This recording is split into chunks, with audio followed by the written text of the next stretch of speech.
Salam Bapak Ibu Saudara yang dikasihi Tuhan. Jumpa lagi bersama saya dalam merenungkan firman Tuhan. Sebelumnya saya mengajak kita untuk mohon hikmah dari Allah melalui doa. Mari kita berdoa. Bapa dalam kerajaan surga, kami bersyukur oleh karena kemurahan-Mu yang memperkenankan kami ada sampai saat ini.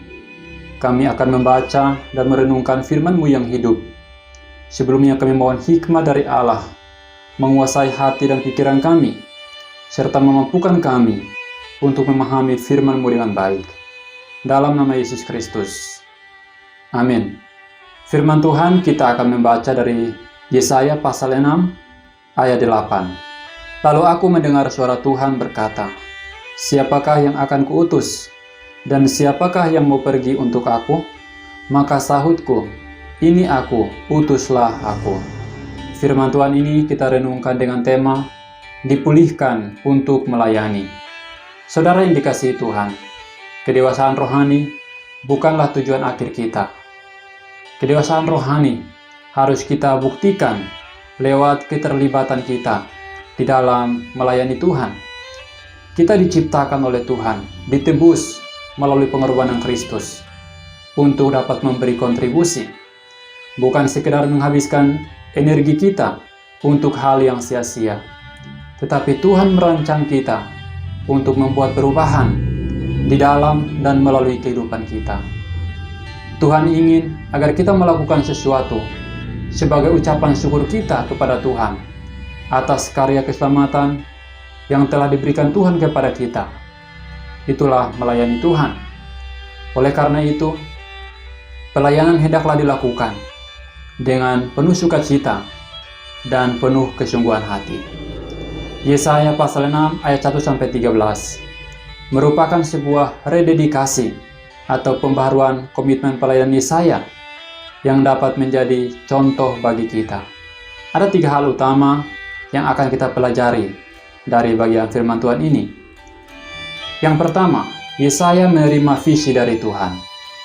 Visi yang dinyatakan Tuhan kepada Yesaya sifatnya berkesinambungan. Yesaya melihat Tuhan, baru kemudian ia melihat dirinya, dan ia melihat keadaan di sekelilingnya. Visi adalah penglihatan yang Tuhan berikan untuk memahami maksud dan rencananya. Lihatlah bagaimana Tuhan menyingkirkan Raja Uzia. Dalam tahun matinya Raja Uzia, baru Yesaya melihat Tuhan. Mengapa? Karena Raja Uzia telah menjadi penghalang bagi Nabi Yesaya untuk melihat visi yang dari Tuhan. Saudara yang dikasihi Tuhan, ada banyak hal dalam hidup kita yang mungkin menjadi penghalang bagi kita untuk kita mengerti apa yang menjadi rancangan Tuhan, kehendak Tuhan yang harus kita lakukan dalam hidup ini. Dan biasanya Tuhan mengizinkan hal itu tersingkir melalui caranya.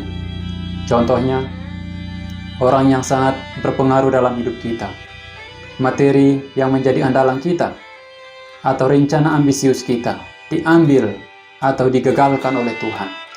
Tujuannya apa? Agar kita dapat melihat kehendak Allah di dalam kehidupan kita. Yang kedua, Yesaya mengalami rekonsiliasi atau pemulihan. Dalam ayat 6 dan 7 dikatakan, "Tetapi seorang daripada serafim itu terbang mendapatkan aku. Di tangannya ada bara yang diambilnya dengan sepi dari atas mezbah. Ia menyentuhkannya kepada mulutku serta berkata, 'Lihat, ini telah menyentuh bibirmu, maka kesalahanmu telah dihapus dan dosamu telah diampuni.'"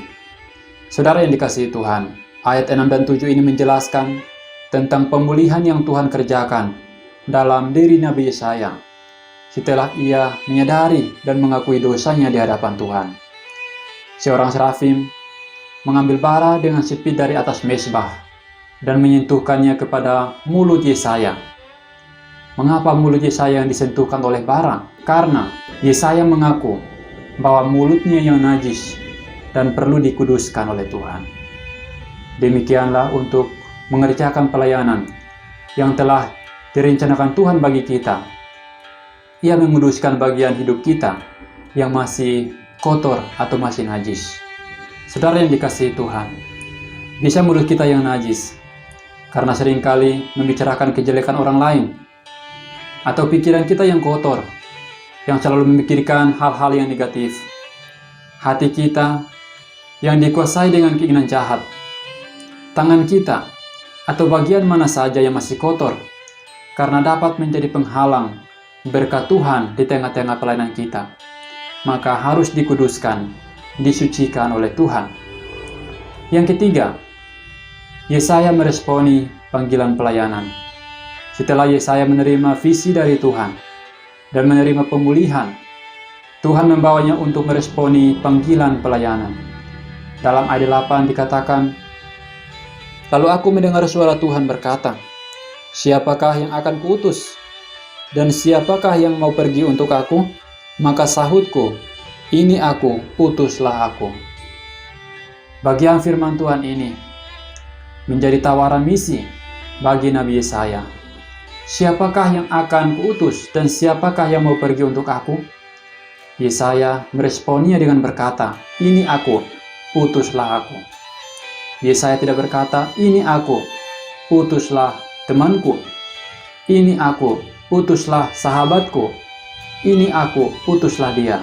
Yesaya tidak berkata demikian. Yesaya berkata dengan lantang di hadapan Allah, "Ini aku, utuslah aku." Artinya, Yesaya menyerahkan totalitas hidupnya kepada Allah sebagai pribadi yang menempatkan kehendak Allah lebih tinggi dari kehendak dirinya sendiri.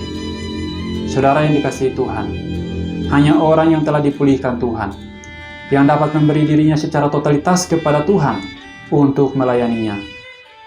Kita bisa melakukan banyak aktivitas pelayanan, tetapi Tuhan menginginkan alat yang kudus untuk digunakan bagi pekerjaannya yang mulia. Seringkali kita temui banyak alasan untuk tidak terlibat dalam melayani Tuhan. Ada yang mengatakan, "Maaf, saya terlalu sibuk. Maaf, saya belum siap." Dan masih banyak alasan lainnya. Untuk semua alasan itu, seakan Tuhan berkata, "Maaf, jawabanmu keliru." Karena apa? Tuhan menciptakan kita, Tuhan menyelamatkan kita untuk melayani Tuhan. Dan pelayanan adalah sebuah kewajiban, bukan sebuah pilihan. Maka sadarlah bahwa pelayanan adalah sebuah tugas dan tanggung jawab kita sebagai orang yang telah diselamatkan Tuhan. Dan pelayanan adalah ucapan syukur kita atas kasih karunia Tuhan yang telah kita terima. Sebuah pertanyaan refleksi bagi kita. Masihkah ada alasan yang kubuat untuk tidak mengambil bagian dalam pelayanan? Biarlah pertanyaan ini boleh menjadi pertanyaan yang membawa kita untuk mengoreksi diri di hadapan Tuhan, memperbaharui komitmen kita untuk tetap setia melayani Tuhan dengan penuh kesungguhan hati. Mari kita berdoa. Bapa dalam kerajaan surga, sungguh kami mengucap syukur untuk firman-Mu yang kembali mengingatkan kami akan tugas pelayanan yang menjadi kewajiban kami. Tolonglah kami ya Tuhan, supaya kami tidak berdalih dengan banyak alasan, tetapi kami menyadari bahwa pelayanan adalah tugas dan tanggung jawab kami sebagai orang yang telah diselamatkan oleh Tuhan. Mampukan kami ya Tuhan, supaya dengan setia dan dengan tekun melakukan pelayanan dengan penuh sukacita untuk hormat dan kemuliaan bagi nama Tuhan. Dalam nama Tuhan Yesus Kristus, kami mengucap syukur untuk firman-Mu. Amin. Demikian renungan firman Tuhan hari ini. Tuhan Yesus memberkati.